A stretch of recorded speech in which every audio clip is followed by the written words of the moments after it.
वाह, मग आतापर्यंत मी सामूहिक सांस्कृतिक क्रीडा क्षेत्रात काम करत राहिलो. मी म्हटलं मतदारसंघात एकदम चकाचक असन.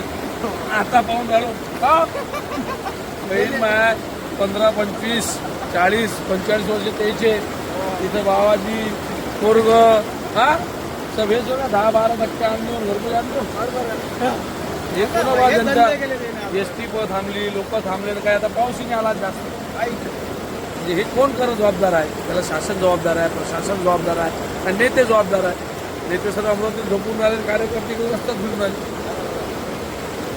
ही स्थिती बदला लागेल माझ्या तरुणांना, तुम्हाला.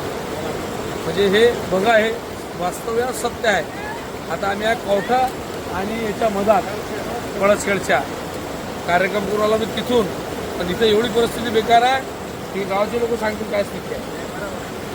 आमच्या गावाची परिस्थिती अशी आहे का सारे भाजप आमदार राहिला 5 वर्ष, खासदार राहिला 5 वर्ष, निवेदन द्यायला झाले 5 वर्ष, अजून आमच्या गावचा पूल अजिबात काही झाला नाही. सारे लोक एसटी अटकली आहे कवठ्यात, अर्धे गावचे लोक अटकले आहे पळसखेडच्या तिकडून.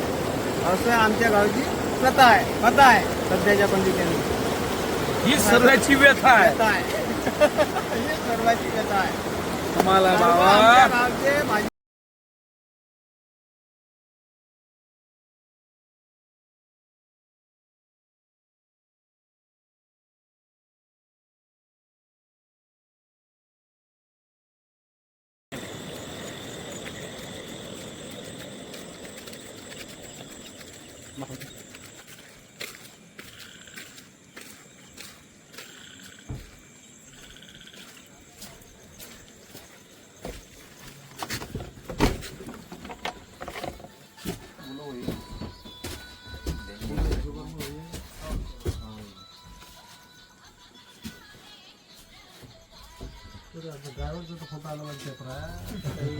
आता कोणत्या पेपरात टाकते गाडी वाजली. काय आहे तू भैया? अमरावतीचा आहे. 7:30 गाडी काढली आम्ही अमरावतीवरून. 8:30च्या दरम्यान मी इथं आलो आम्ही कवठ्याला.